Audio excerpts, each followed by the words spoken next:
Hello everyone and welcome back to the Betty Sew Along. Today is day 4 and we have our bodices totally finished and we're going to be working on the skirt today. So we're going to do the pockets, we're going to work on the placket, we're going to sew the skirt pieces together, we're going to assemble our ruffle, we're going to attach our ruffle, and then tomorrow we'll work on attaching it to our bodices so it's not so long of a day. So let's get started.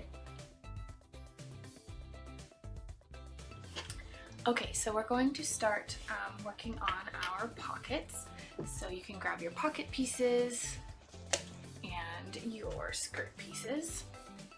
The first thing I'm going to mention is if you're doing the simple skirt, you're going to take your pocket piece and place it on the edge of your skirt so that this edge lines up with the side of your skirt. And the top edge, which will be straight for you, will match up with the top of the skirt, and you're going to cut out the corner of your simple skirt. Okay, so we're going to take a lining piece. For the circle skirt it looks like this. If you have a simple skirt, it's straight across up here. And we are going to place it face down on our circle skirt, lining up that angled edge with our waist here on the skirt and the angled piece here. And we're going to go ahead and pin that.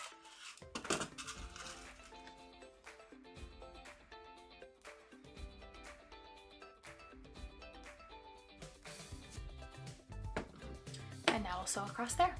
And just to be clear, it is the angled piece that we're sewing only. We're not sewing to the waist seam, and we are not sewing on the side of the skirt.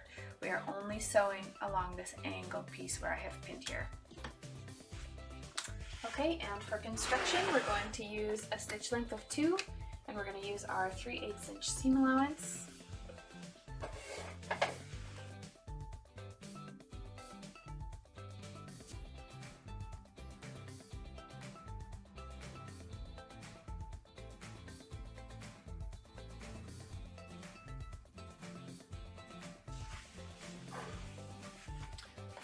Okay, so I don't know if you can see, I've only sewn across this angled piece. Okay, so now that we have that angle sewn, what I like to do is flip this over, flip the pocket piece out, and we're going to press our seam allowance toward the pocket. Then we'll flip it back over, and we're going to top stitch the seam allowance to the pocket to keep the pocket from wanting to pop out. You can fold this pocket all the way to the back side the way it's supposed to be and press and top stitch. I like to do the understitching, so just stitching the seam allowance to the pocket, because that way you don't have any stitching showing on the outside. So I'm going to use a stitch length of 3 and a seam allowance of about 1/8 of an inch.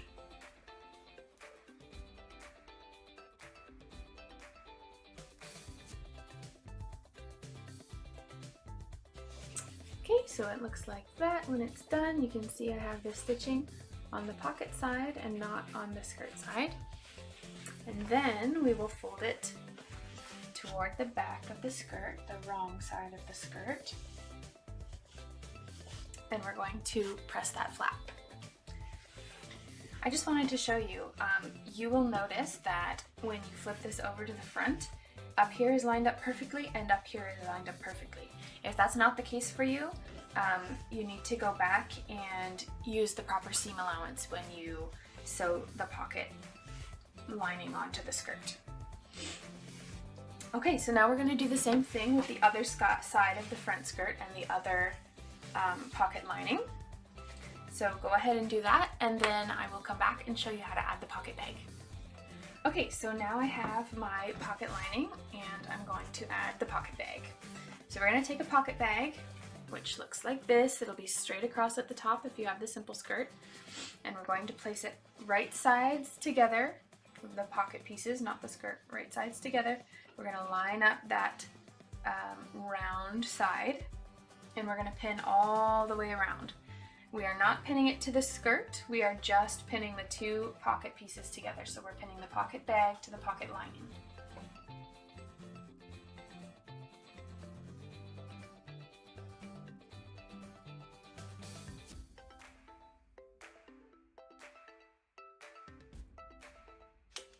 Okay, so I have my pins all the way around the round side, and it is not pinned to my skirt. I can easily move my pocket around. Okay, so now we're going to sew along that round edge that we just pinned with a 3/8 inch seam allowance once again. So we're using a stitch length of 2 because we're constructing, and seam allowance of 3/8.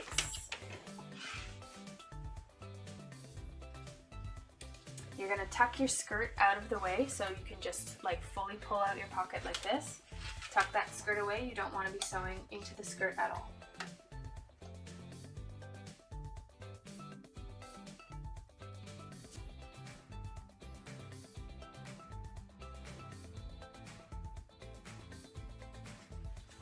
And there we have it. So I've sewn around that round edge. And these edges are going to be raw. So if you're not doing like French seams or anything, you're going to want to finish these edges either with a zigzag or a serger. I'm going to go ahead and use my serger.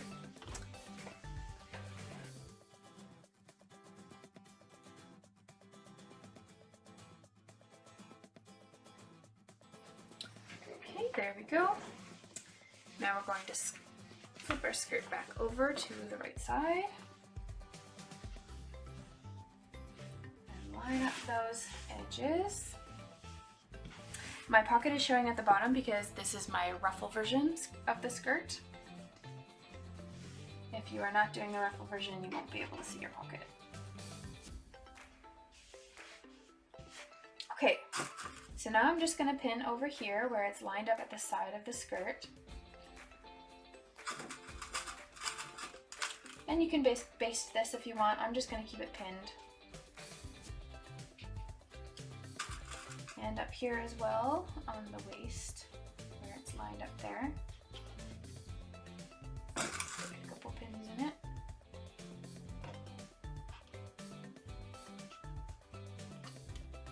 Okay, and that will be ready to sew into your back skirt. So you're going to do that on both sides, and then we'll be ready to put our skirt pieces together. Okay, so here we are with our front skirt complete, and we're going to take our back skirt. We will place it on top of our front skirt, matching up the side seams.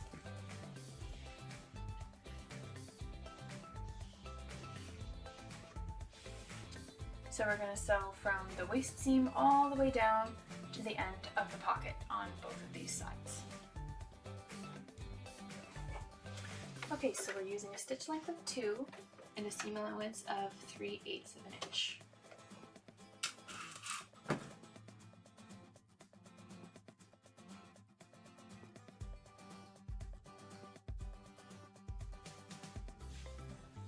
Okay, so I've sewn down my side seam all the way to the bottom of the pocket. Okay, so we now have our front skirt sewn to our back skirt, and you should have a big donut-shaped skirt piece like this. Okay, so the next thing we are going to do is we're going to work on our placket. So what we're going to need to do for that first is to mark your center back skirt piece. I just have it marked here with a pin. I can also see there's a fold along my back center piece. Then we are going to measure 3 inches down and mark it. So I'm going to again mark it with a pin, just like that. Then we are going to cut all the way down to our mark.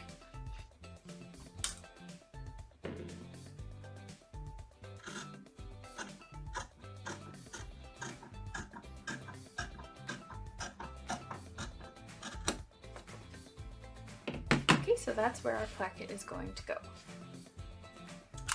Next, we're going to take our placket piece and we're going to fold one side up 1/2 inch and press.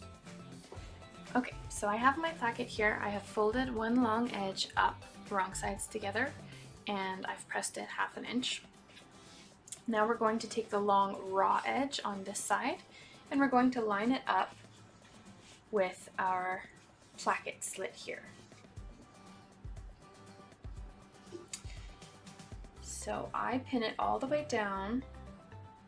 We're going to be using a 1/8 inch seam allowance, so I pin it all the way down to the bottom of the slit plus another 1/8 inch, because you're going to sew past the end of the V about 1/8 of an inch, because that's our seam allowance. Now, something worth mentioning here is if you did not cut your placket on the bias, it may be a little bit more difficult to maneuver your placket around your slit. It's definitely more ideal to have a little bit of give when you are sewing with a placket. Okay, so I'm going to sew down this side of the slit where I've pinned my placket all the way down to about 1/8 of an inch past the slit.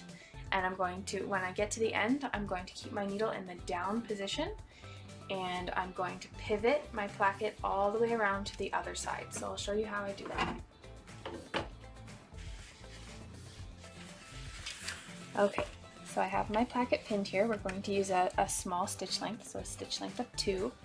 We're going to be working with a 1/8 inch seam allowance here.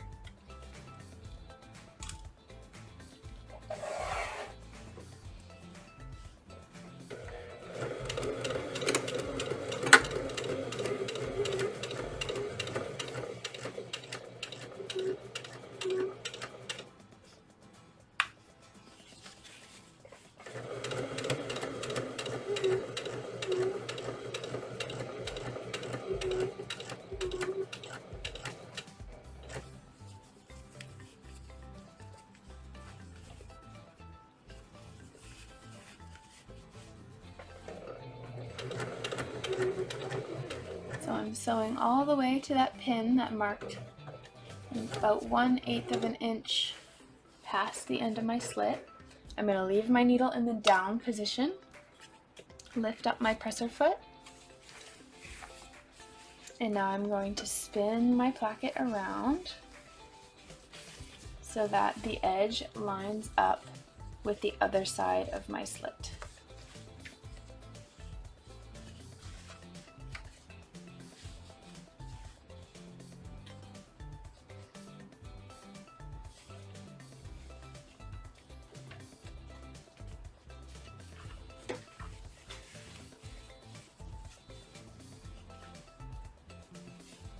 It takes a little bit of maneuvering fabric around to get it just right.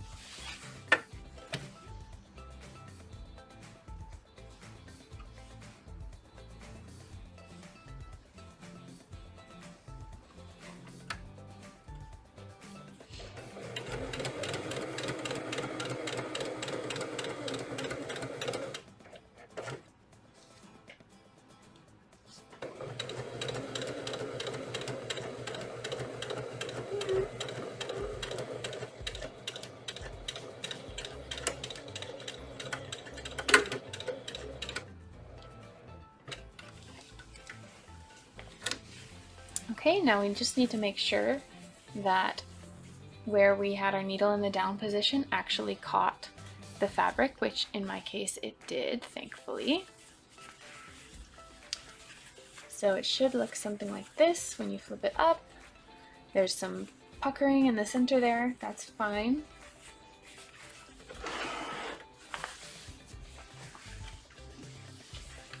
Now we are going to flip this back to the back side So we're taking our seam allowance from the stitch we just sewed. We are pressing it toward the placket. Then we take our folded side and match it up to that seam that we sewed. And we're going to pin that in place.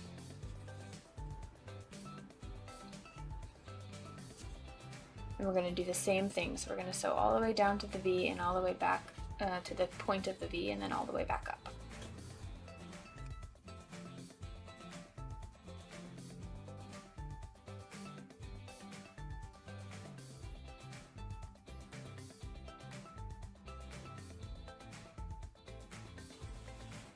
Okay, so I'm going to sew all the way down right into that V.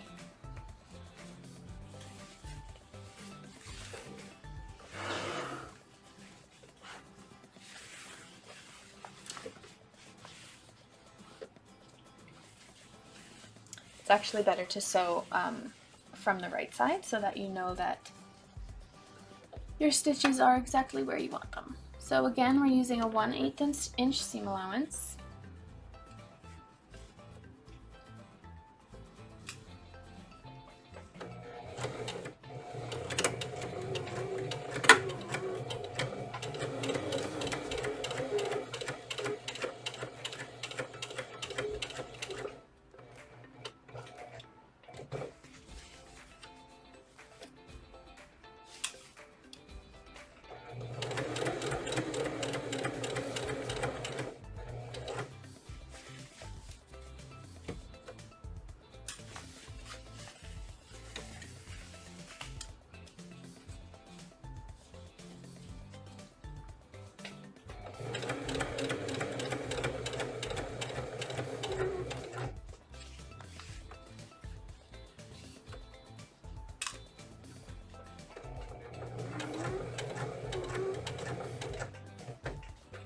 Okay, my needle is in the down position.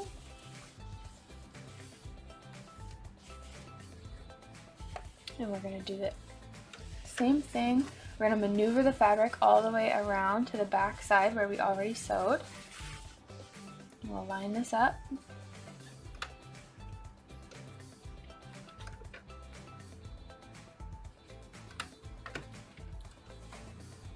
And we'll sew right up the other side of the packet.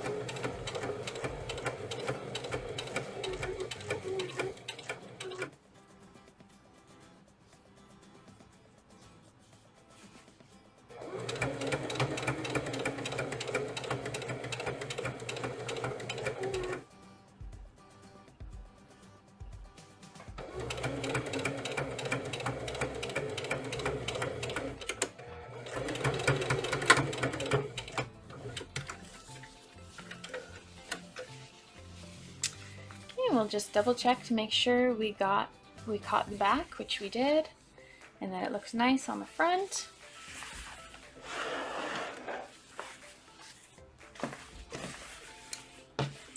Now when we lay our skirt out, one side is going to be flat like this, and one side is going to fold up on top of it like this.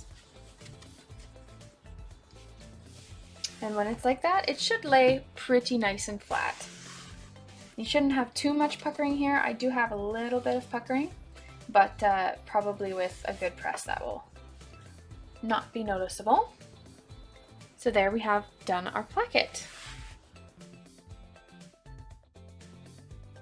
Okay, so now we have our skirt complete. We're going to work on putting together the ruffles. So we can set that aside for now. And we will grab our ruffle pieces.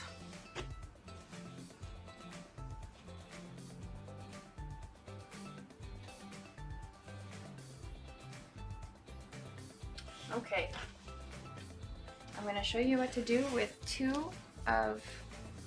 maybe with 3 of these ruffles. All we're going to do is we take 2 of our ruffle pieces and we put them right sides together. And we sew one of the short ends together.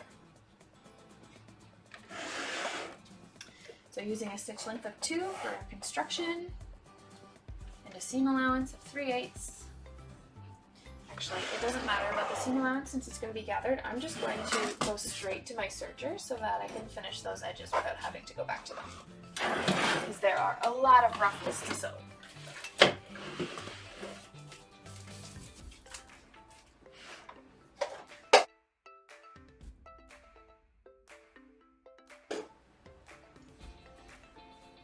Okay, so I sewed those together. Now I'm going to, once again, place it right side up. Take another ruffle piece, put it together, right sides together, and sew down this edge. The reason I want to do this is because I want to make sure that all of my right sides are on the same side. I don't want to have any of my seams showing. That's especially important if you're using like a solid fabric or something that doesn't have a right side and a wrong side. You can easily get a little bit confused about which side you're sewing on. For example, if I accidentally had my wrong sides together like this seam would be visible and this seam would not. So you just want to make sure that you always have your right sides together and you're sewing the seams on the same side. Okay, and you're going to keep doing that until all of your ruffles are put together. And then you're going to sew the two ends together to make a circle. Okay, so when you are sewing your two ends together to make the loop, you want to make sure that there are no twists in your loop of ruffle pieces. So I like to just go and make sure that there are no twists at all in my ruffle pieces, and make sure I have my right sides together. Okay, so now I have this ginormous loop of ruffle pieces that we are going to sew gathering stitches through. So, to sew gathering stitches, I like to use a stitch length of 4. It's the longest one you have.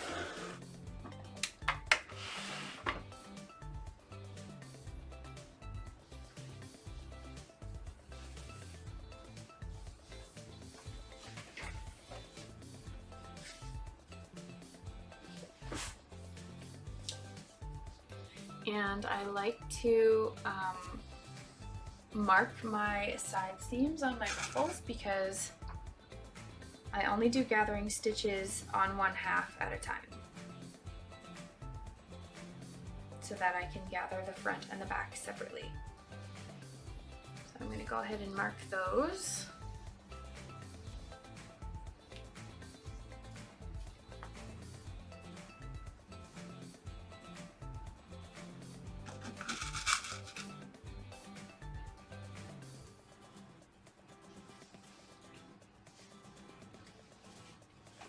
Okay, so one of my tricks for sewing gathering stitches is to buy the pre-wound embroidery thread bobbins.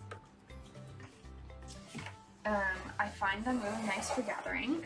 To gather, you pull the bobbin thread, and with embroidery thread, they're really nice and silky, and so it makes it really easy for the fabric to slide along the thread when you have embroidery thread in your bobbin.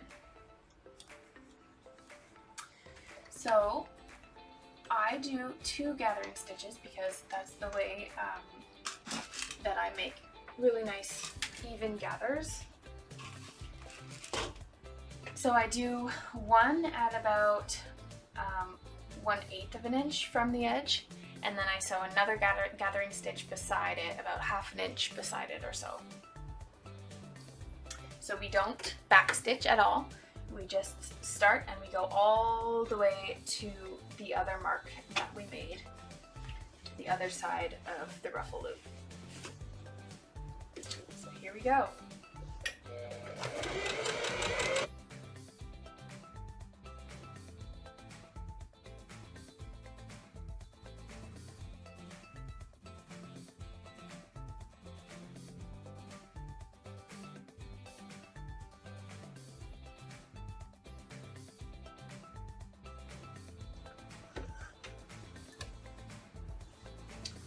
Okay, so now I'm going to go back.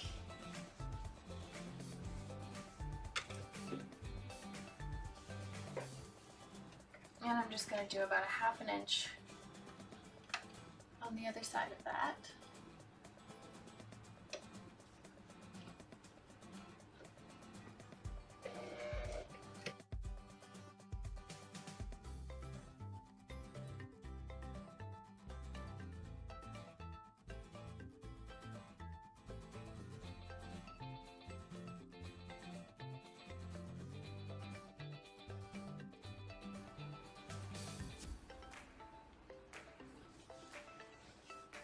Okay, so that would be for either the front or the back of our dress.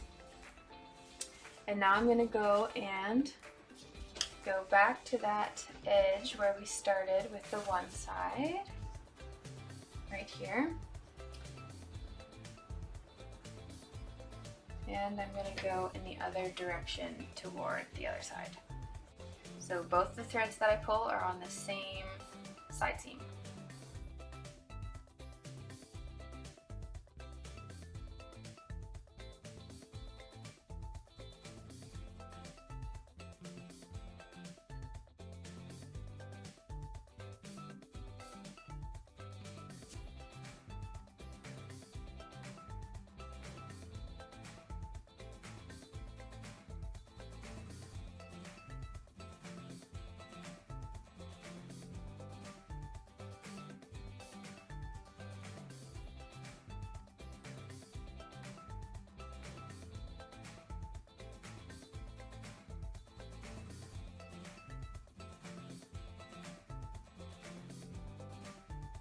Okay, and we're going to do that all over again. One more time.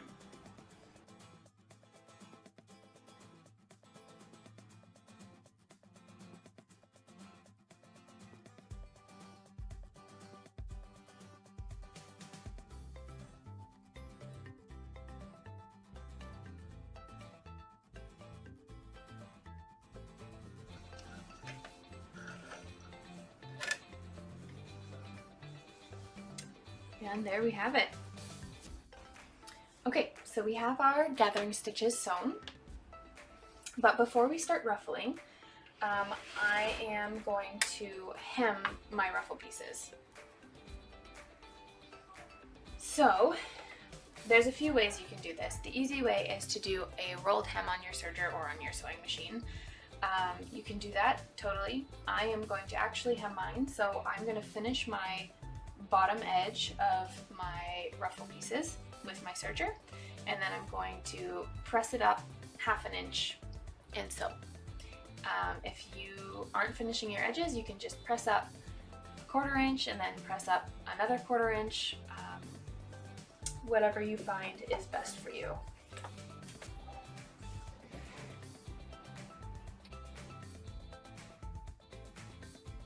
Okay, so hemming a circle skirt. If you are not doing a ruffle, this is for you. So basically, the problem with hemming a circle skirt is that the circumference of the outside of the circle is larger than anywhere you can hem it up to. So you basically, the wider the hem, the harder it is for your circle skirt to accommodate it. So the trick is to hem it only 1/2 an inch or less, 1/4 or something. My favorite is to hem it up ½ an inch. So you could do a 1/4 and then another 1/4 to finish your edges. I use my serger to finish the edge of my circle skirt, and then I hem it up ½ an inch. So I'm going to show you the way that I do it. The other thing you could do is to use pre-made bias tape as like a facing on the inside of your circle skirt. And if you don't know what I mean by that, Simple Life Pattern Company has an excellent blog post on how to do that. So I will make a note to myself to link that for you. But this is my favorite way to do it. I first go with my serger and I finish all the way around my circle skirt.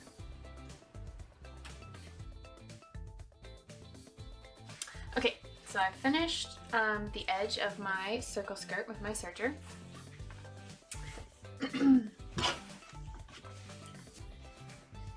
And starting at a seam, I fold it up to where I want to hem it.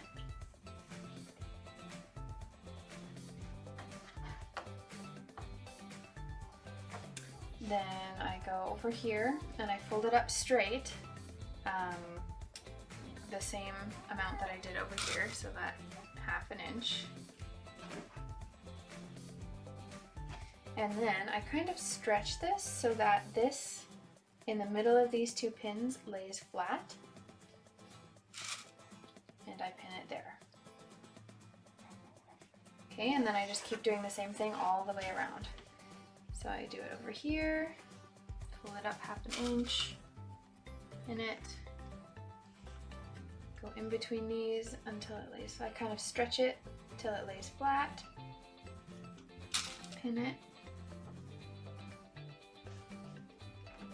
and then when I sew it, I do stretch it ever so slightly. And that's why I say no more than 1/2 inch, because if you do any more than that, you're going to be really stretching your skirt.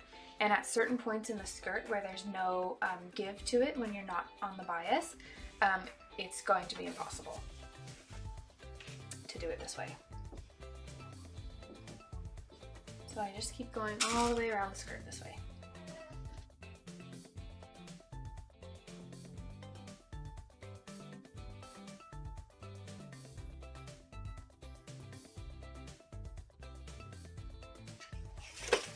Ta-da! My skirt is all pinned, and now I go to the iron and iron it all flat. And as I do that, I'm kind of sort of stretching in between my pins just so they lie flat enough to press.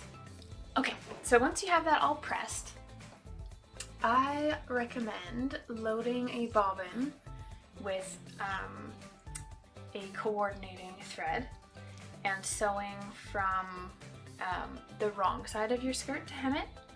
I like doing this because I can make sure that I'm right along the edge of my hem, because if you sew closer to the fold of your hem, it tends to flip out. If you sew right at that edge, I find it flips out less. So I'm just going to change my bobbin out for that purple that I want to hem with.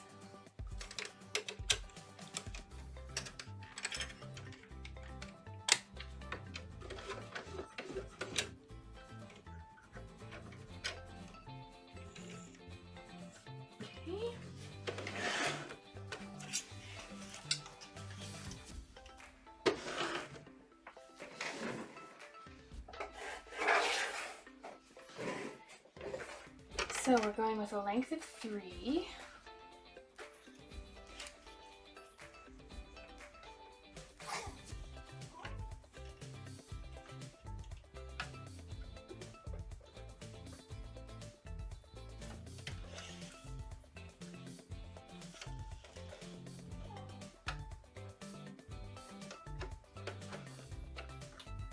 Just gonna line up my needle so it's nicely on the edge there.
Okay, so as you can see, now we have a perfectly hemmed circle skirt.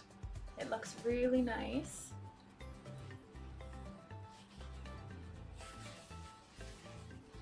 And we'll be ready to start gathering and attaching it to our bodice. Okay, so we've got our ruffle piece that is hemmed, and we have our circle skirt that we assembled already. And now what we're going to do is we're going to match up the quarters, and then we are going to gather all the way around the skirt. So we're going to gather the ruffle to fit the circumference of the bottom of the skirt. And I will probably fast forward through this entire process, but you can still watch what I do. So the one thing that I wanted to explain first is because we have this pocket, we're going to need to do like a flip when we're sewing and stuff. So do not pin to the pocket at all. You can pin to the seam allowance, but not to the actual pocket.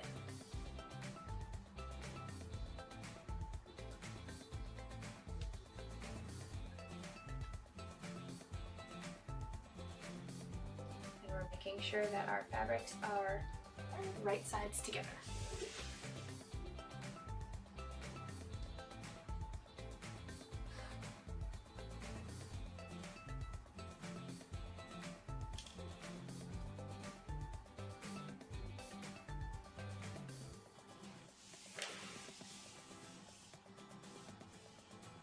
We're also making sure that our ruffle piece is not twisted anywhere.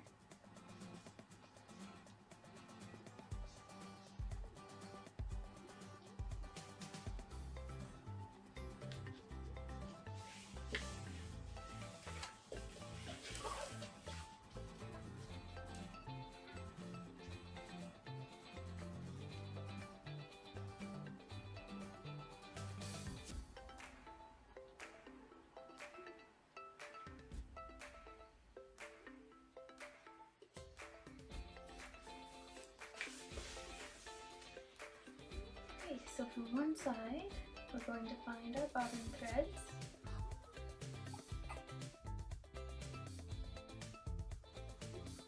And we're going to start gathering our ruffle. I'm just sliding the fabric from my ruffle along my bobbin threads. So I'm holding my bobbin threads nice and tight with this hand, and I'm sliding the fabric along with my other hand.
Et voila! We have our ruffle all pinned to our skirt. I want to remind you not to pin into your pocket because we're going to be flipping that out of the way when we sew our ruffle on. So I will meet you at the machine. Okay, so we now have our ruffle pinned to our circle skirt. And I'm going to start at one of the edges where we have the pocket sticking out. I'm going to start right in that seam right there. Make sure you're not stitching into your pocket. You can stitch over the seam allowance of your pocket, but not into your pocket.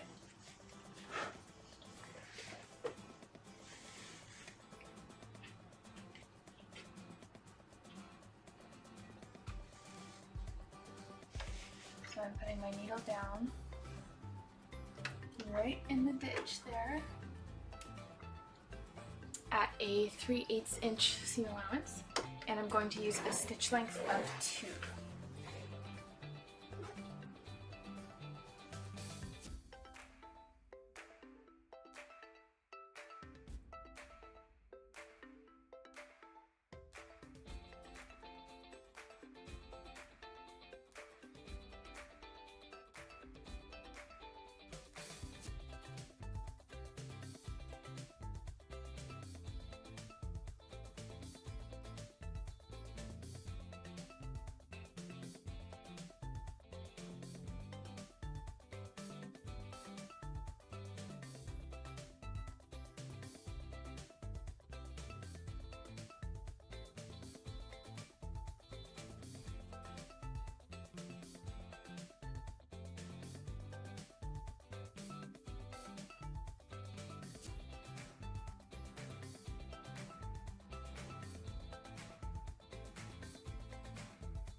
Okay, so when we get to the pocket on the other side, we are going to sew right up very carefully right into that ditch of that pocket. So I'm just sewing through the seam allowance. Then I'm going to, first we need to back stitch.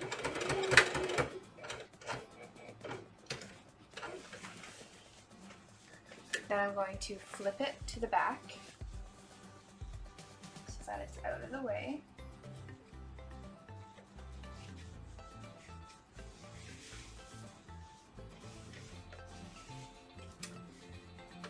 And I'm going to start again.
Okay, so my pocket has already flipped, but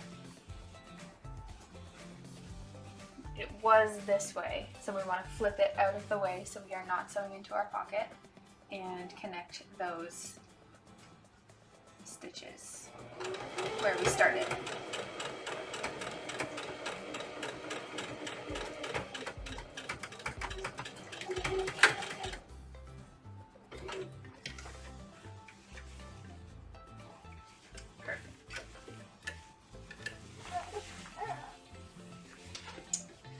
So here where we have the pocket, on both sides it should look like this. So that's one side, that's the other side.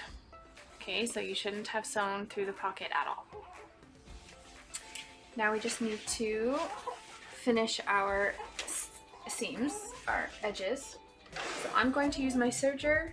You can use a zigzag, you can do bias tape, whatever you're comfortable with. Just make sure these edges are finished because right now they are raw. Okay, so additionally I have pressed my ruffle seam allowance up toward the skirt, and you can top stitch that as well if you feel the need to.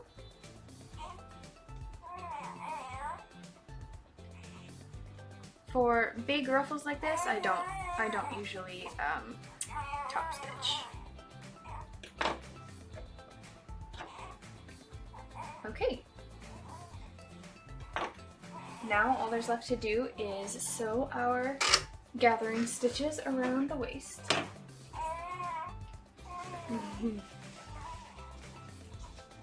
He's just learning to make sounds.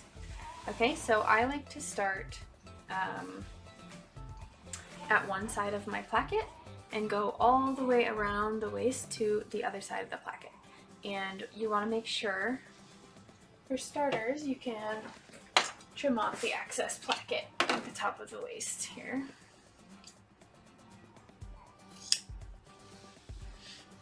You want to make sure that you're not sewing through your placket. So here's my placket. I'm going to start sewing here and go all the way around the waist, and I'm going to finish here before the end of my other placket. So again, I'm going to do 2 long gathering stitches. So I'm going to do one at 1/8 of an inch seam allowance and one at 3/4, and I'm going to use a stitch length of 4.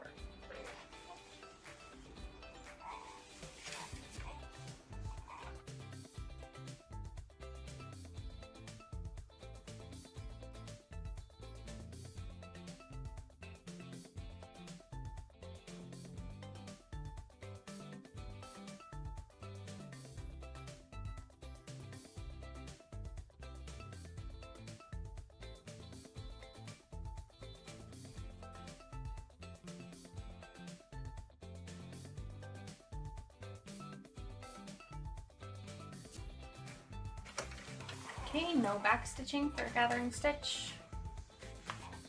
And we'll do our second one.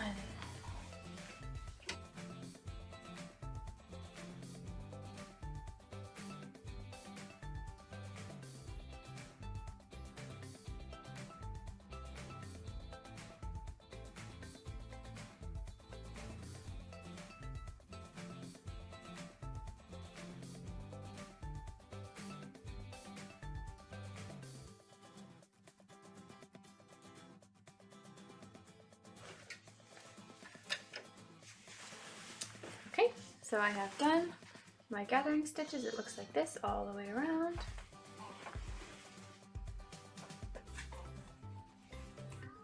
And we can now start attaching it to our bodice.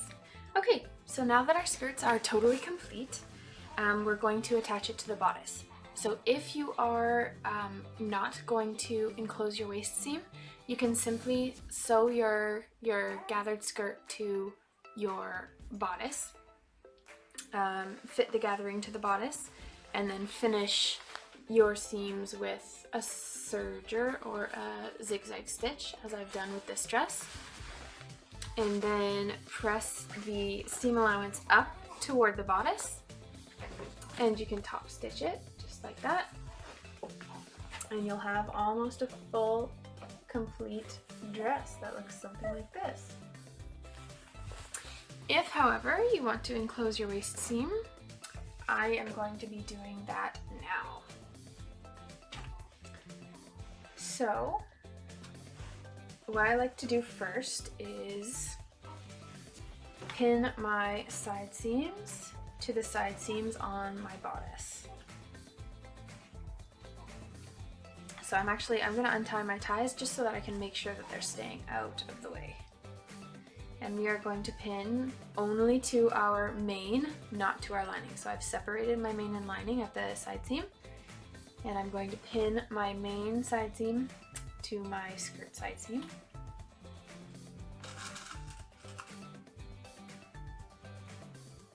I'm going to put in a couple pins just so that I can make sure My seam allowance is staying open on my bodice, limiting the amount of bulk. Okay, now I'll take the other side seam on my main, untying my ties so they stay out of the way, and I'm going to pin that to the other side seam on my dress.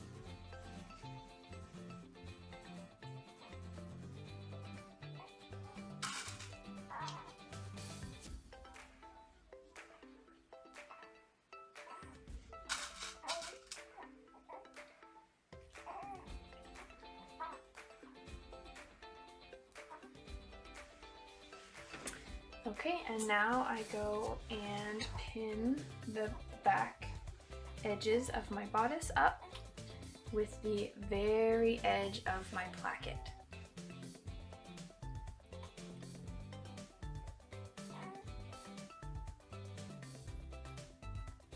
Making sure to line up those edges perfectly.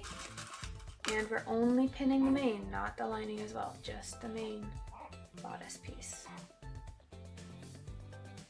Tuck that lining out of the way. Okay.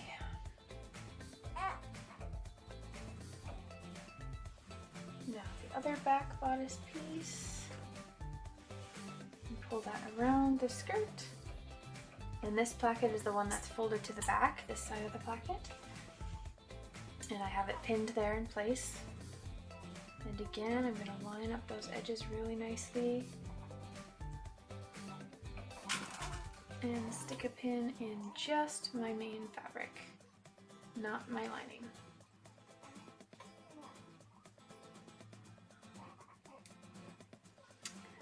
Okay, so on this side, it looks like this. I'm lining up the edge of my placket here with the edge of my back bodice. They're perfectly lined up, and I'm pinning it only to my main.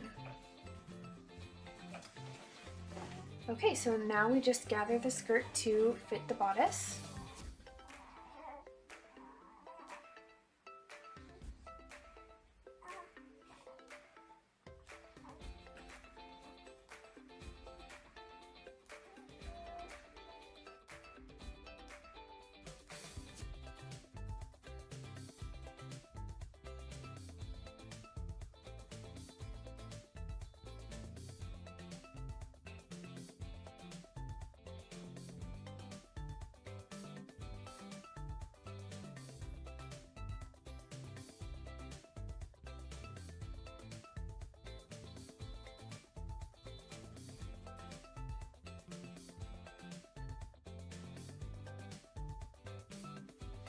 Okay, and then I'm just going to pin it as I go here.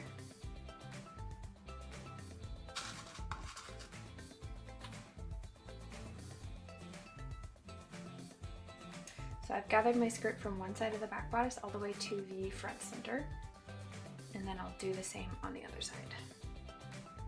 That's the easiest way I've found to do it. If you have a better way, feel free.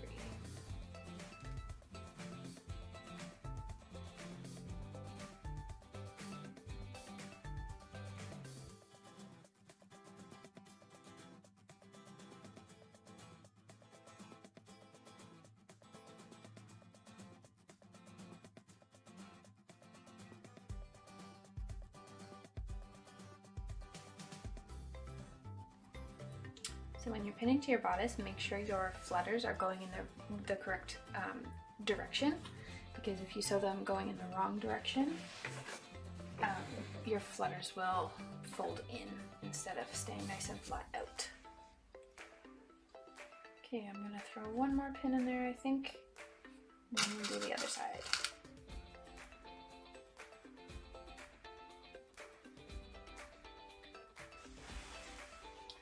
Okay, so that's what the one side looks like when it's done. Now I'm going to start on the other side. So I'm going to the other side of the back bodice, and I'm finding my bobbin threads again. And I'm just going to slide the fabric along my bobbin threads.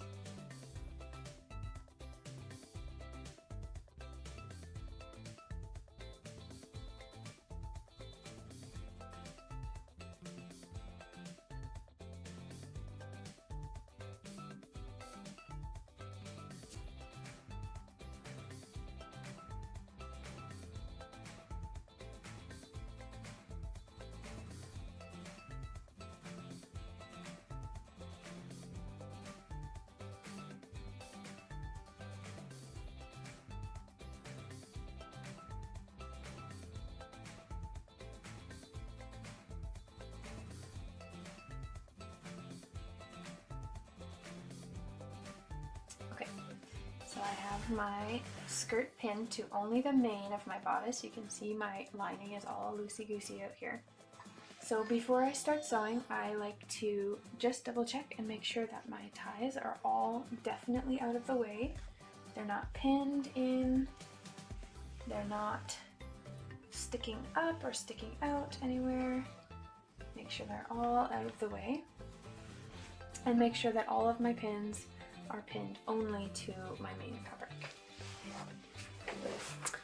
So then I sew with my ruffles up, and I pull, when I start at the back bodice, I pull my lining out flat like this, and I start right where that seam is, on the back seam here, where my lining and my main line up at the very back. And so I start right here and I sew all the way around the skirt, and then I stop, again pulling my fabric up out of the way. I stop when I get to the very end there. So I'm using a stitch length of 2 and a seam allowance of 3/8.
Okay, so I have my lining pulled out of the way. Let's see if I turn this off, if you can see.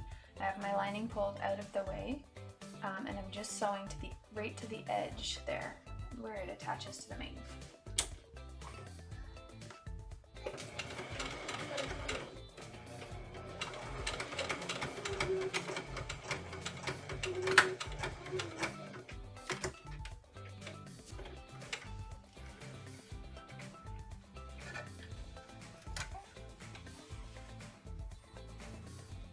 Perfect.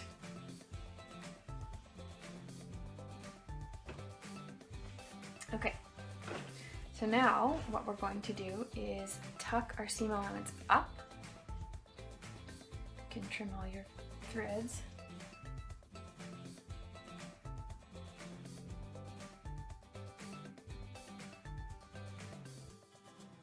Okay, so start at one end, back bodice, tuck your seam allowance up inside,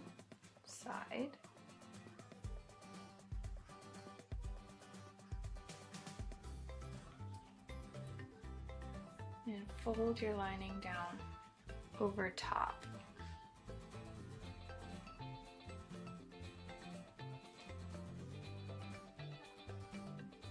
You're going to want to cover the stitches that you made sewing the skirt onto the bodice. I'll show you what it looks like in a second here. So get it all lined up.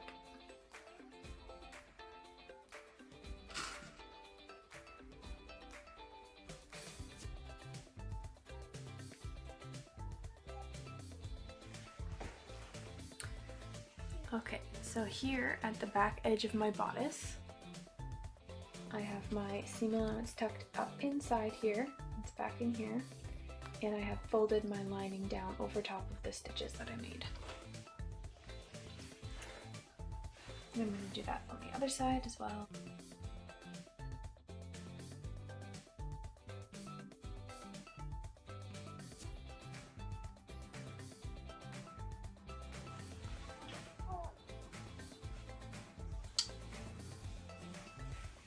Okay, and we're going to just line up all of our seams. So I'm going to do that same thing. I'm going to tuck the seam allowance.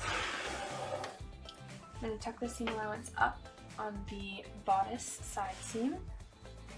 I'm going to tuck it up, and I'm going to pull this one down, fold it under the same amount of as your seam allowance, so 1/8 of an inch, and cover up those seams that you sewed. And you're just going to fold it all the way along, take it over to your iron and press. So now I have my lining all pressed. I'm going to take some steam seam, and I'm going to just do little bits at a time. I find that a lot easier. And what we're going to do is stick that in between our folded up lining and our seam allowance from sewing the skirt. So stick it right along in here. Fold the lining over to meet that stitch line.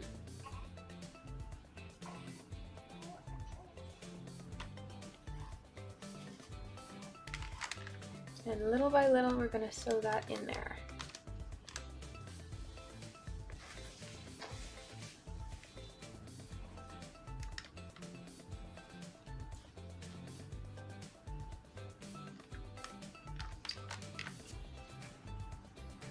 Make sure it worked.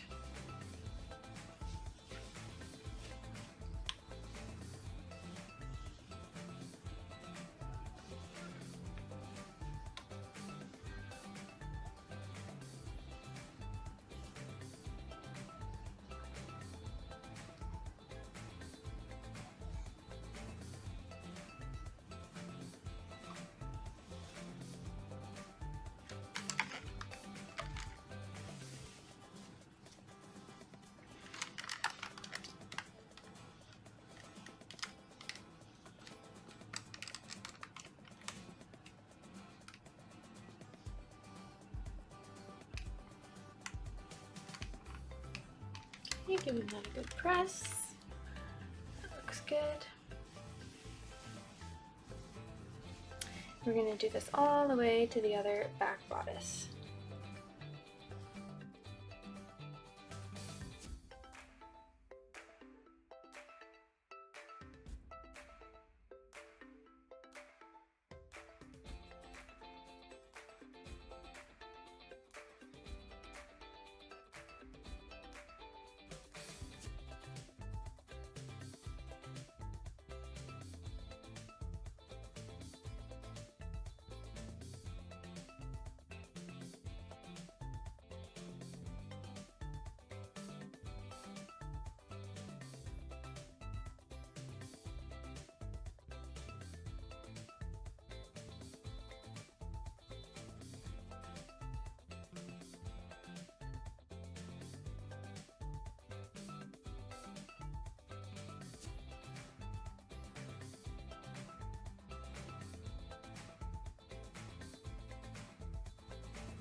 The inside of your bodice should look pretty neat and clean like that. Then we're going to turn it over and we're going to top stitch along our seam allowance here at the bottom of the bodice all the way along. Oh, there's a tuck there. It acts as glue in between the layers, so if you get a little tuck like that, you can just pull it apart a little bit.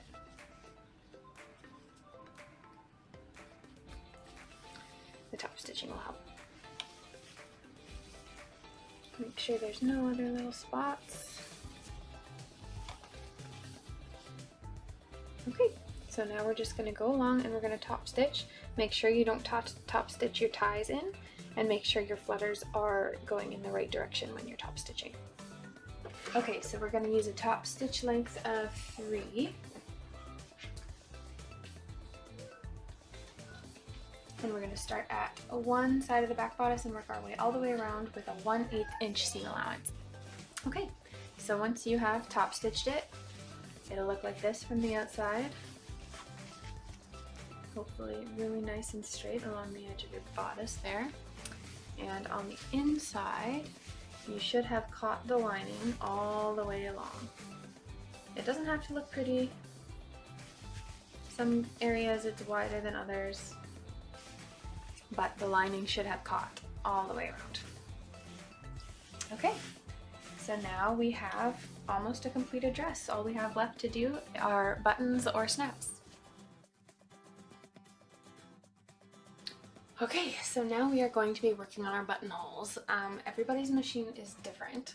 I'm using my embroidery sewing machine combo for my buttonholes. I lost my buttonhole foot from my other machine, and this foot, though it fits on the other machine, it doesn't quite work the way it's supposed to. So I'm going to use this machine to show you, but it is a little bit different. I've done some practice ones, and I highly recommend you do the same to make sure that you have the stitch width that you want, or stitch length, sorry, the stitch length that you want for your buttonholes. I like a really small stitch length for buttonholes. I feel like they hold longer and are a little bit more secure and nicer looking. So I'm going to use the traditional square buttonhole, so just like these ones here. Here we go. They're just rectangles. And the reason I like to use those is because they're easy to line up on your marked spots on your dress. So as you can see here, I have clipped the back pieces together where they line up. So you want that placket to be, you know, totally covered here, and have the same overlap all the way up. And I've marked here on the edge where I want my buttons to go. So there's 3 marks there. I've just used a friction pen. So there's one here, one in the middle, and one down lower. Usually I would do 4 buttons, but I only have 3 of the buttons that I want to use for this dress, so we are going with 3 for today. So I've marked here, here, and here where I want the buttonholes to go. And yeah, so now I'm just going to, I need to put my buttonhole foot on my machine. This is a 1-step buttonhole. If you have more steps, it'll be kind of the same. There's tons of YouTube videos online, but it has this little lever here. It's usually up, and you need to pull that down, and on some machines you need to push it back. What else can I say? Stitch width should be at about a 5, and stitch length should be somewhere between 0 and 1. I do as close to 0 as I can get without it actually being 0. So I'm at 0.2 right now for my stitch length. What else can I say? Make sure that when you do your buttonholes, you are on the back bodice piece that goes on the top. So your buttons are going to be on the one that goes on the bottom, and your buttonholes go on the top. Okay, so now we just have to line up our buttonhole marks. Actually, before I do that, I'm going to mark along the edge where I want them to start. So, I'm going to get my ruler, and I'm going to mark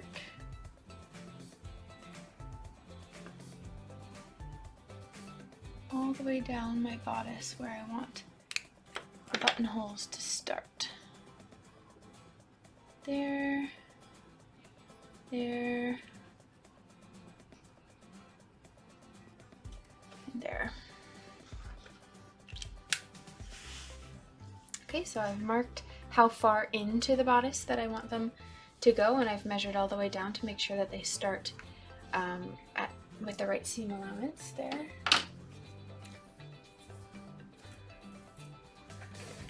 And then when we line up our bodice, a buttonhole foot always sews backwards. So we're going to line up our mark in the buttonhole foot there. Put our presser foot down, make sure everything else is out of the way. Oh, you know what we need to do is put a button in our buttonhole foot. So, hang on, I will show you what I mean. So this is what a buttonhole foot looks like. It won't focus. Anyway, on one end you have a spot where you put the button. So I have these little tiny buttons for my little tiny dress, and we just squeeze it in there so that it just fits. Okay, so I just put my button in there. Make sure it's not going to fall out. Put our presser foot on.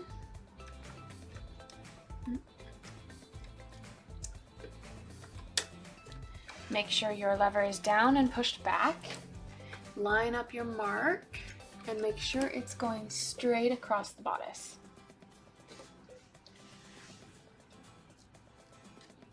Okay, and then I'm just going to go ahead and sew. You can go as fast or as slow as you are comfortable with.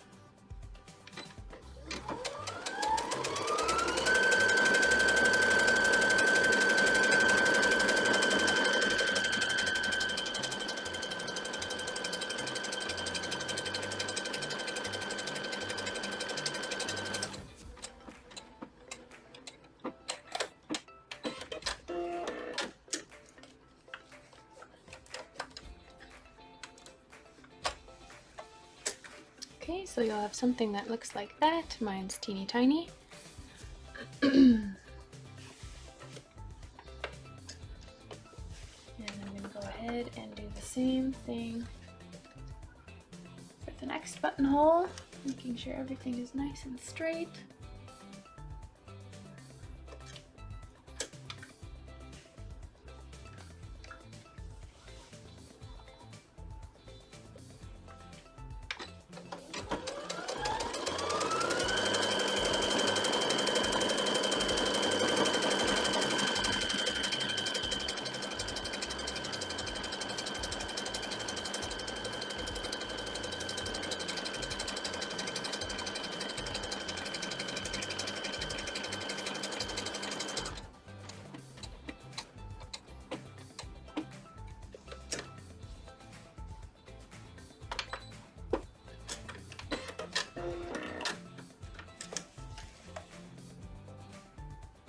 That one came out bigger for some reason.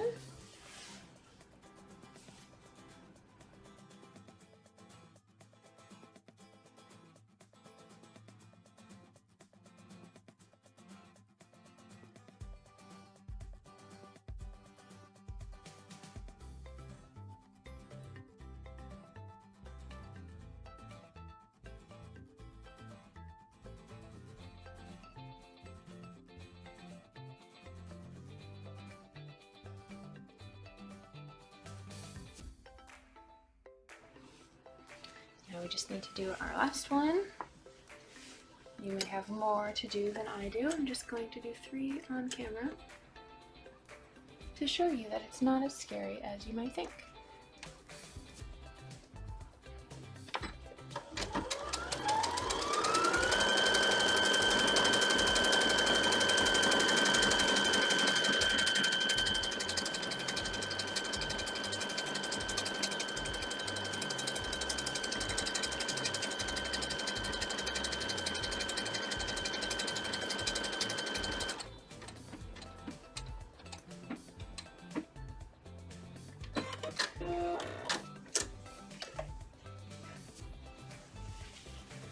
Okay, I've got my 3 buttonholes here, and I'm going to trim my threads, and I'm going to go and press. And when I press, those marks that I made will be erased.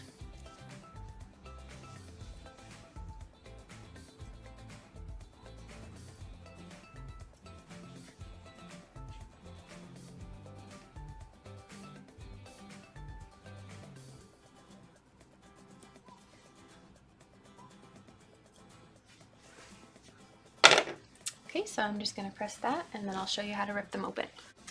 Okay, so I've repressed my buttonholes and now I'm going to take some pins and I'm going to pin through right where the buttonhole ends.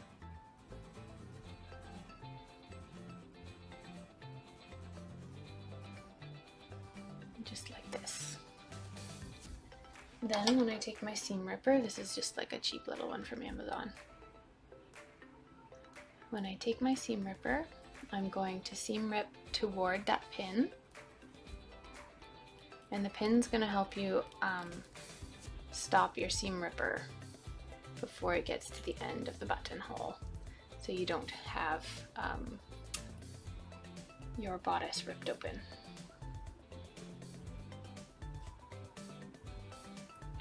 Okay, so there is our first buttonhole.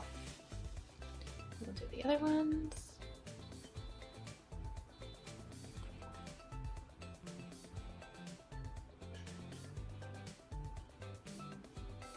Right at the end.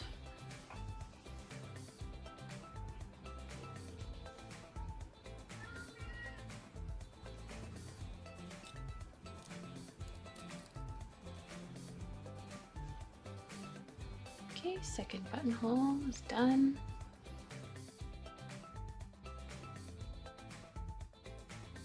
Three buttonholes done. And there you have it. You've got all three buttonholes ready to go.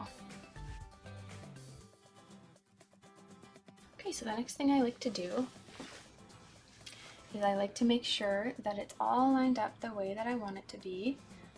That placket is covered and you're overlapping about the same amount all the way up the bodice.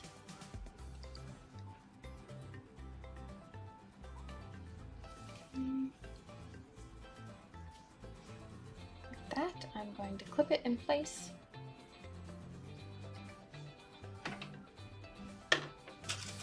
And I'm going to put a pin down here where the placket is, just to hold that together temporarily. And now I'm going to mark where I want my buttons to go. So I'm going to take my friction pen. You can find these at pretty much any craft store, I think. They are friction pilot pens, you can see there. So I'm just going to take that and I'm going to mark through my buttonholes onto the other side of the back bodice, and that will show me where I need my buttons to go. So I just stick my pen through and do a line. Then I like to peek and make sure that they look like they're about in the right spots, which they do. So I have 1, 2, 3 here. I can take out my pin and now we can sew on our buttons. So now we're going to sew on our buttons, and for that I like to use hand quilting thread. It looks like this. There we go. It's hand quilting thread. It's a little bit thicker and sturdier than the regular cotton thread. And I just take like a long length of it, maybe a foot or so.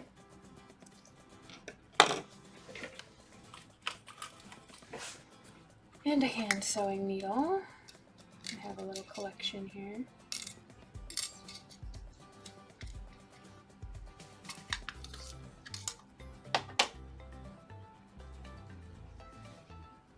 Okay, so I'm just threading my needle.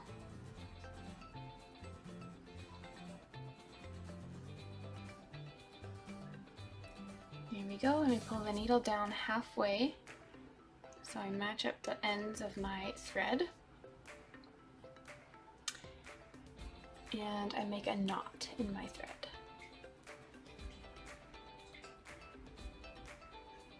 And I leave a tail long enough that I'll be able to tie it off in the end. So I have about 1 inch, maybe a little bit more of thread. so that I can tie it off in the end.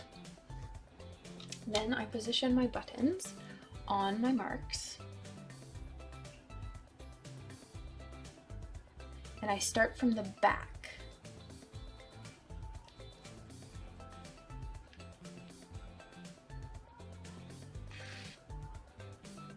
Okay, so I've pulled it through from the back, making sure that it's on the mark there.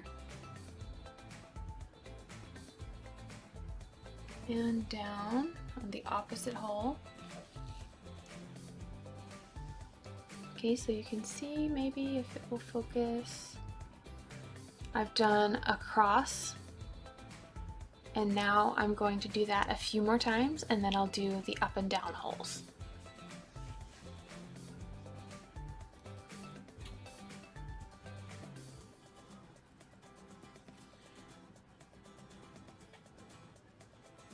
You can pull it tight, but not too tight. You don't want it to pucker in the back.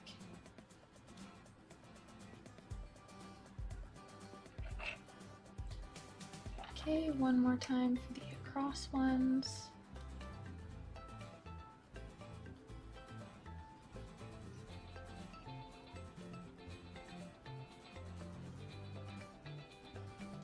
Okay, now I'm going to come up through the top hole.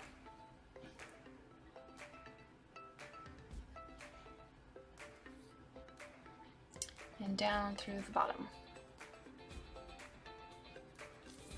Do that a few times.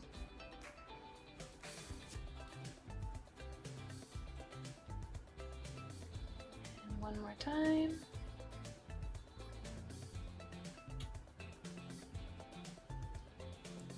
Okay, so it will look something like that. I wish it would focus a little bit better.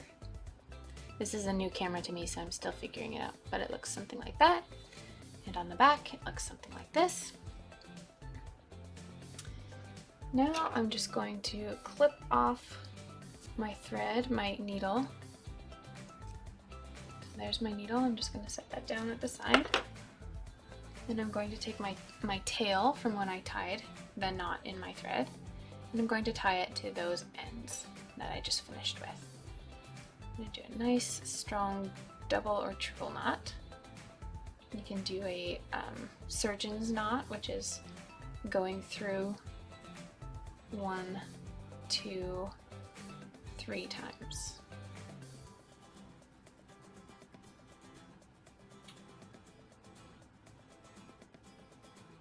Oops.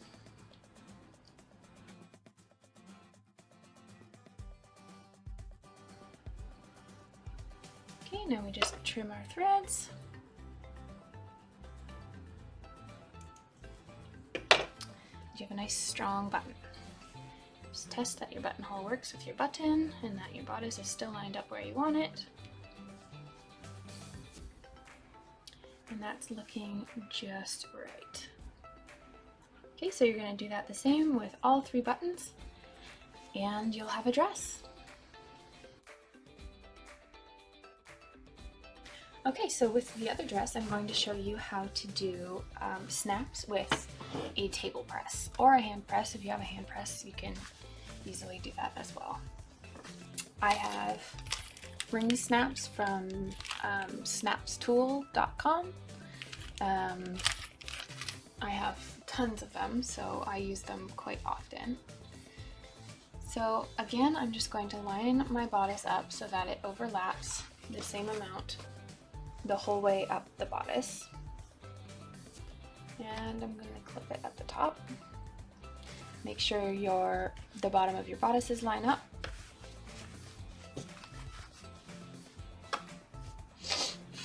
And then I don't have a spacer like some people do, so I just kind of eyeball it.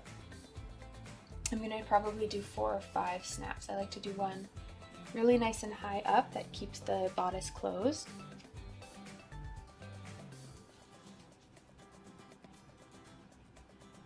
About there. And I like to do one way down at the bottom, right before those seam allowances overlap. and then I'll just eyeball the rest. So I'll probably do 3 more. So I'll do 1 kind of right in the middle, and then 2 in the middle of those, like that.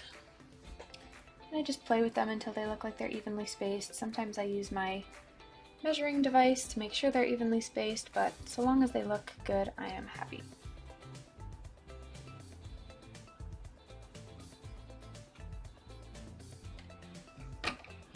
Okay, and then I go and use my friction pen and I mark that.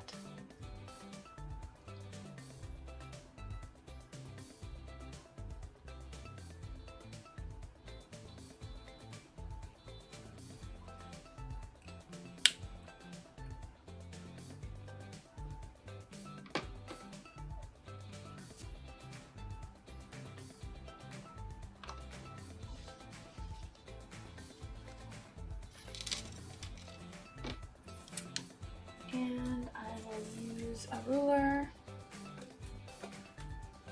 to make sure that they are the same amount away from the bodice edge all the way up.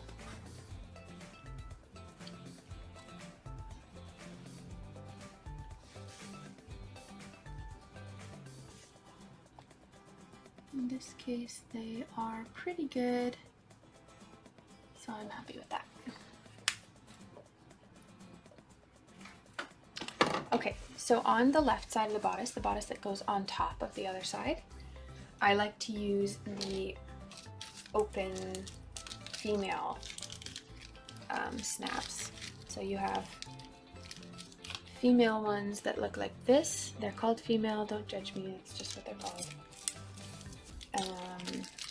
And then you have the male part of the snap, which is this one. It has the like nose on it. So for these ones on the left side of the bodice, we're going to use our females. So this is what it looks like right side up. Hopefully you can tell the difference. This is what it looks like wrong side up. So it has a bit of a lip on the wrong side, and on the right side it does not. So right side up, we're going to put it inside of our table press and just put it nice and snug in there.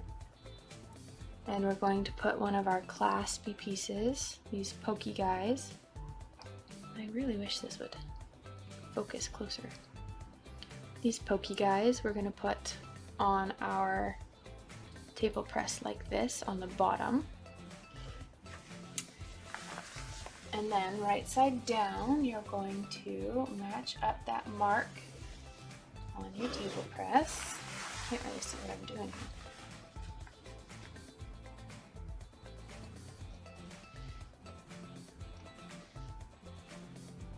Okay, and we're just going to press that down.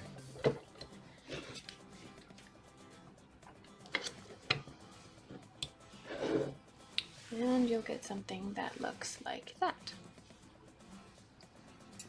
One of my little prongs are sticking out this side though, so I might have to do that one again.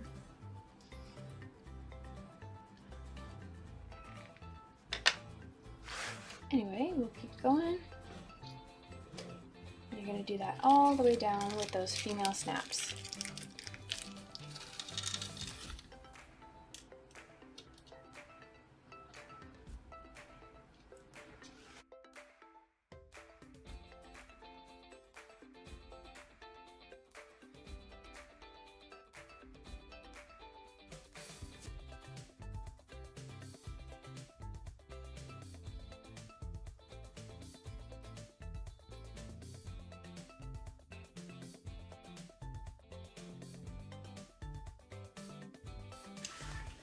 Okay, so I have all 5 of my snaps here. There we go. And now what I do is I overlap those bodices again.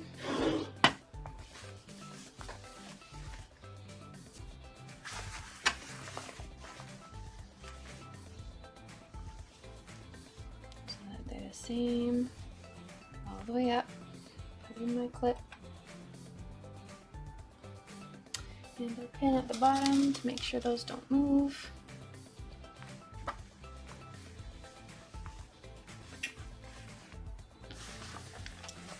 Then I go to the inside and I feel through the fabric where my snaps are and I mark right in the middle.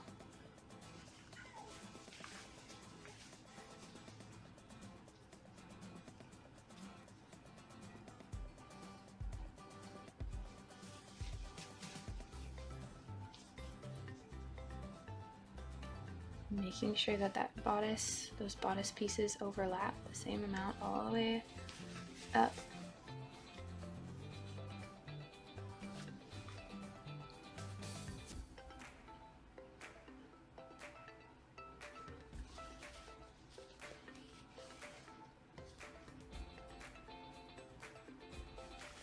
Okay.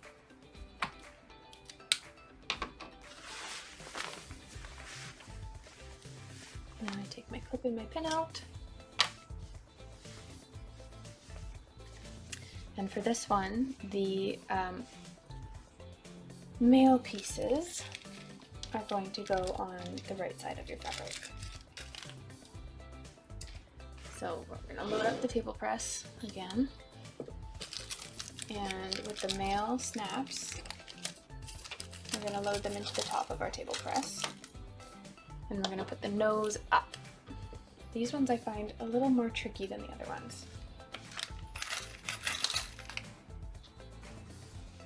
Okay, so instead of face down like this, we're going to have our fabric right side up. And we're going to match those marks again. I like to give it a little jiggle and then press. It's hard to press them sitting down. That one worked out pretty well. Reload, and do that all the way down.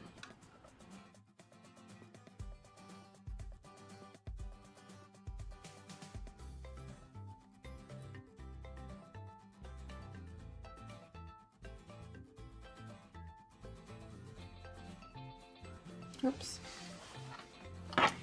See, this one has a prong sticking out wrong from the snap down at the bottom here. So I'm going to take that one out and try it again. And to do that, you have to very carefully, I just use a flathead screwdriver and I very carefully pry it from the prongs on the back without ripping my fabric, which is sometimes a little difficult.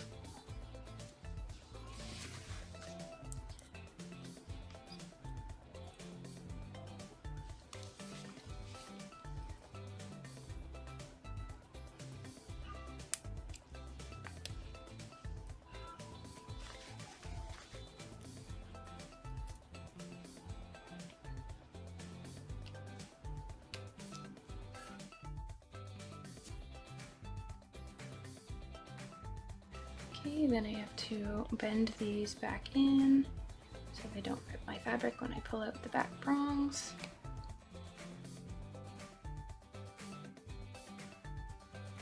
Okay, so we'll try that again. Reload.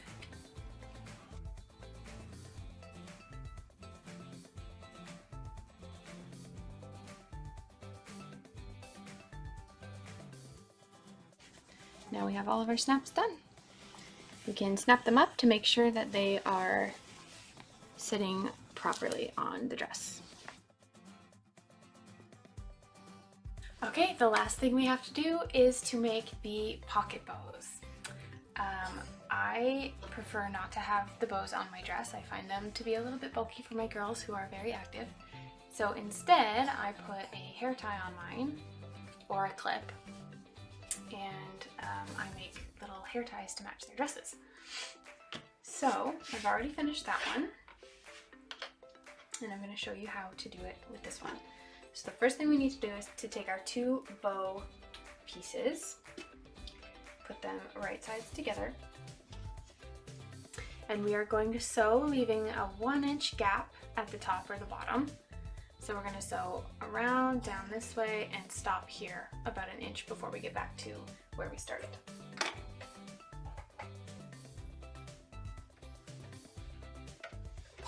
And we're going to use a seam allowance of 1/4 of an inch. The needle's not in the right position.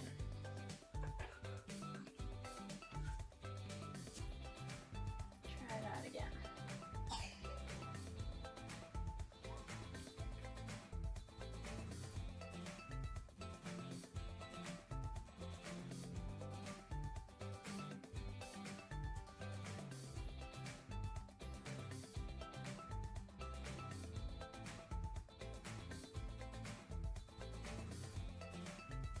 Okay, so there you go. I've sewn it all the way around, leaving a 1-inch gap there. I wish it would focus. Okay, so now we need to clip our curves.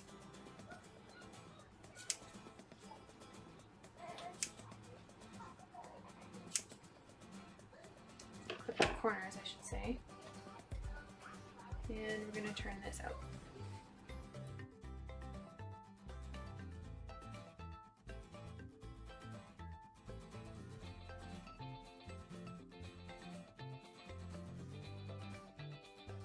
And we're going to press that flat. Okay, so now for the bow tail, what you're going to do is you're going to take your tail piece and you're going to fold it in half lengthwise and press. And then with the raw edge at the top, you're going to fold in the corners so that the side matches the bottom. So there's a 45-degree angle there.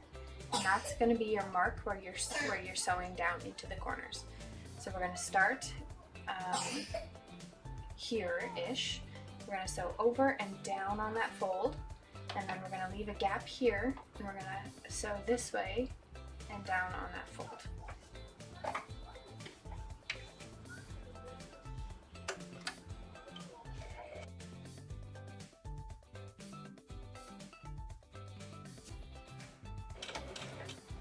Be sure to backstitch when you get down to those corners. Okay, so we're leaving a 1-inch gap between where we start and where we started on the last one.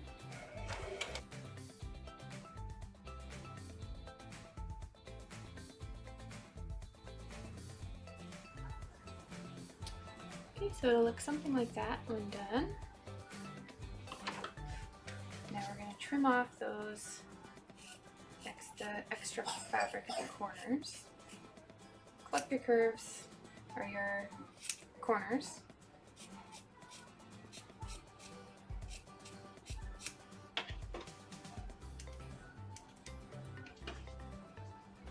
Trim the threads. Turn it out.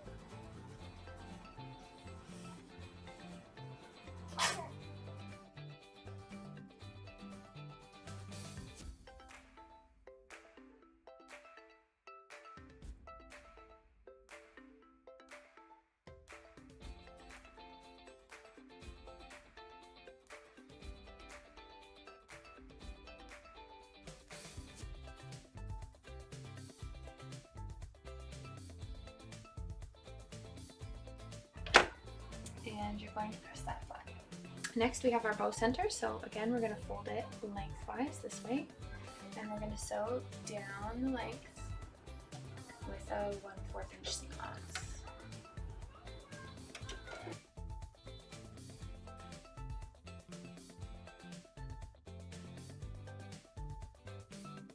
And now we're going to turn this out.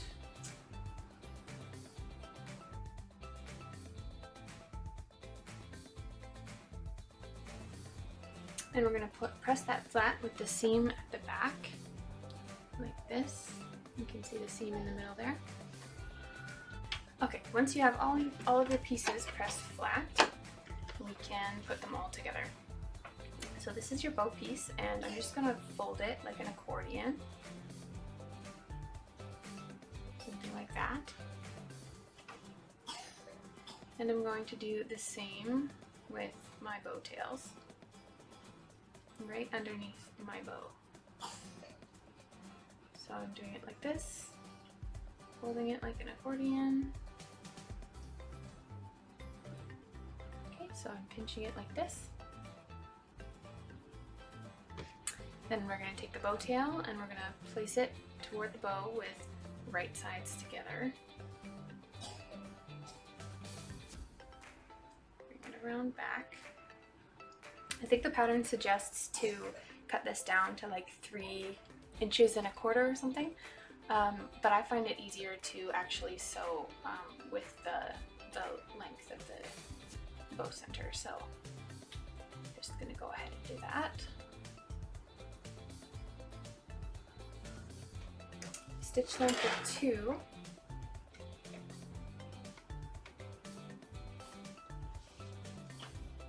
We're going to sew right across that bow center.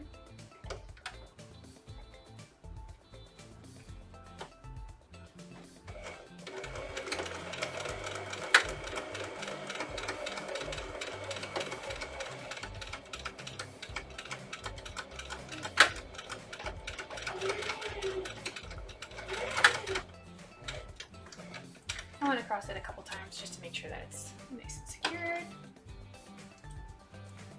Trimming my threads with my dull scissors. There we go. Now we can cut the excess off. So now you can see the seam right here, so we're going to flip that so that it's right side out.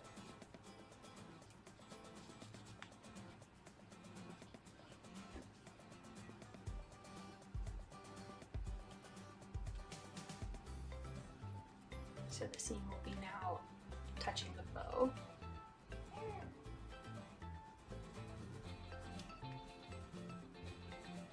we go. We're going to fix our bow tail and our bow so that they look nice, and you can secure that with, if you want to hand sew it to secure it, you can do it with super glue, whatever you like. And there you have it. A beautiful bow. So you may have noticed that I actually decided to put both of the last 2 days together into one video. It's a kind of a long day, but it is definitely doable. And if you don't find that it's doable, because you're a busy human like me, you can always divide it into 2 days yourself. So this video I think ended up being almost 2 hours long. But it may or may not take you that long because I went over a whole bunch of different options that you may or may not be adding to your dress. So give it a shot, and if you do it all in one day, good for you. You'll notice I did it in 2 days because I'm a busy mom, and that's just the way it goes. So I hope you enjoyed the Betty sew along, and I can't wait to do another one. Thanks for joining me.